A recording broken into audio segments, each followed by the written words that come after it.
What is difference between animal and human? हमारे में और जानवरों में क्या अंतर बचा है? कुछ भी अंतर नहीं बचा।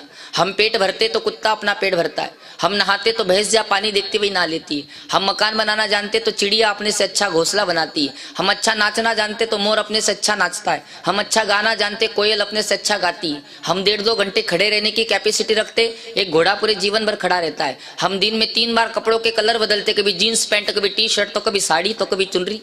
लेकिन एक गिरगिट होता है, गिरगिट किरकाट, बिना कपड़े बदले 4 बार अपना कलर बदल देता है। तो बोलो कहीं ना कहीं तो जानवरों जैसा कर रहे। क्यों? क्योंकि हम लोगों ने जिस दिन से भगवती गौ माता जी को जानवर समझना शुरू किया, उस दिन से हम लोगों का जीवन जानवरों जैसा हो गया।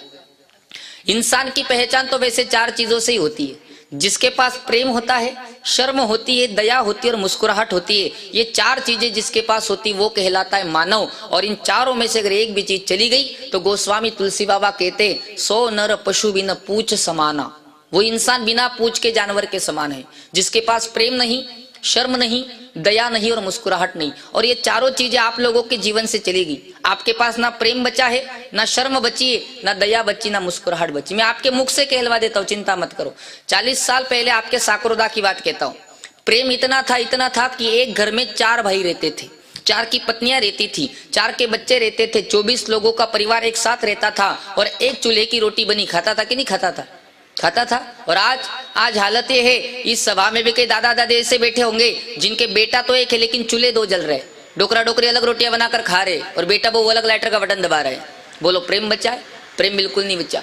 दूसरी बात करूं मैं प्रेम की, पहले किसी पड़ोसी के घर पे कोई मेहमान आते ना, पड़ोसी के घर पे हम बुलाने जाते कि भाई साहब हमारे घर भी आना, कुछ नहीं तो दही लस्सी पी करके जाना। और आज हमारे खुद के घर में कोई मेहमान आ जावे, 2 घंटे से ज्यादा रुक जावे तो हमें सिर दर्द होने लगता है, कब जाएगा, कब शांति आएगी। बोलो प्रेम बचा है? नहीं बचा। जो भरे नहीं ये भावों से बहती, जिसमें रसधार नहीं, वो हृदय नहीं, वो पत्थर है जिसमें अपनों का प्यार नहीं। प्रेम बिल्कुल नहीं बचा। दूसरी बात करूं मैं शर्म की, तो शर्म भी बिल्कुल चली गई। पहले मेरी राजस्थान की सभी माताओं के घूंघट यहाँ तक हुआ करते थे। अभी मत खींचो, पहले खींच ले, ठीक रहता। हाँ कहीं भी खींच रही है। पहले मेरी राजस्थान की सभी माताओं के घूंघट यहाँ तक हुआ करते थे, पर पुरुष को अपनी मांग का सिंदूर मेरी राजस्थान की माताएं नहीं दिखाती थी, शर्म थी। मेरी 16 साल की 18 साल की बहन बेटी घर से बाहर निकलती थी, अपने कंधे पर एक लज्जा वस्त्र दुपट्टा डाल करके फिर घर से बाहर निकलती थी। और आजकल की बेटियों को देखो, उनके कपड़े देख लो तो लगता है कि कपड़ों की फैक्ट्रियां बंद पड़ गई है। बेटियों ने शर्म गवा दी, बेटियों ने गवा दी, बेटे कम नहीं। 25 साल पहले कोई नौजवान पिता बन जाता ना, बाप बन जाता, वो अपने बच्चे को लेकर के कभी बड़े बूढ़ों के सामने नहीं जाता, शर्म करता था। 1.5 साल तक तो बिल्कुल भी नहीं जाता। और आज कोई 25 साल का नौजवान पिता बन गया, बाप बन गया, वो बच्चा ढंग से सूखता तक नहीं, उस बच्चे को हॉस्पिटल से उठा करके पूरे साकरोदा का राउंड मारता है, मुंह भी पापो बन गयो हो। बोलो शर्म बची? शर्म बिल्कुल नहीं बची। और तीसरी बात करूं मैं दया की, तो दया भी बिल्कुल चली गई। मेरी माताएं, मुझे पता नहीं मंदिर जाती कि नहीं जाती, कबूतरों को दाना तो डालती हो, चिड़ियों को दाना डालती हो? हाँ, कबूतरों को चिड़ियों को दाना डालती हो, और घर आने के बाद कोई चूहा दिख गया तो झाड़ू से मार देती हो। ये कौन से कंपनी की दया है? कीड़ी में कीड़ी बन बैठो, हाथी में भी तू को तू, बेट महावत हाकण लाग्यो, हाकण वाड़ो तू को तू। कीड़ी में भी वही परमात्मा है, हाथी में वही परमात्मा है, चींटी में वही परमात्मा है। लेकिन हम लोगों ने दया के नाम पर केवल दिखावा करना शुरू किया। और चौथी बात करूं मैं मुस्कुराहट की, तो वो भी आपके जीवन से चली गई। मुस्कुराहट इंसान की पहचान होती है। Smile is very necessary for human life.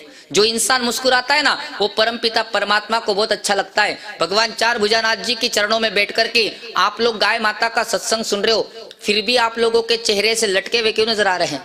क्यों जबरदस्ती मार कूट के बिठाया गया हम, या कोई पाकिस्तानी हमला होने वाला है? मुस्कुराओ मेरे भाई बहनों, मुस्कुराहट इंसान की पहचान होती है। देखो जीवन में साकरोदा वालों को कोई गधा मुस्कुराता नजर आया ना, गधा, तो समझ जाना कि अगले जन्म में इंसान बनने की प्रैक्टिस कर रहा है।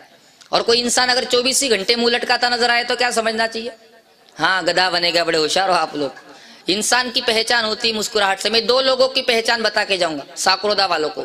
थामला वालों को तो बता दी, अब साकरोदा वालों को बतानी बाकी। 2 लोगों की पहचान, एक पापी को कैसे पहचानते और एक धर्मात्मा को कैसे पहचाना जाता है। और इस जगत में पापी को और धर्मात्मा को पहचानना बहुत मुश्किल बात हो गई। मैं आपको 2 लोगों की पहचान बताऊंगा, एक पापी की और एक धर्मात्मा की। जो इंसान हमेशा मुस्कुराता रहे, संकट में भी मुस्कुराए, शमशान में भी मुस्कुराए, तो समझ जाना कि दुनिया का सबसे बड़ा पुण्यवान इंसान, इसके जैसा जगत में दूसरा कोई नहीं। और जिसने बड़ी बड़ी मालाएं पहन ली, वो बड़े बड़े तिलक लगा दिए, कई सारी चोटियां रख दी, कई सारे ग्रंथ पढ़ लिए, कई सारा पाखंड कर दिया, और फिर भी चेहरा 24 घंटे लटका नजर आ गया, तो समझ जाना कि दुनिया का सबसे बड़ा पापी इंसान, उसके जैसा जगत में दूसरा कोई नहीं।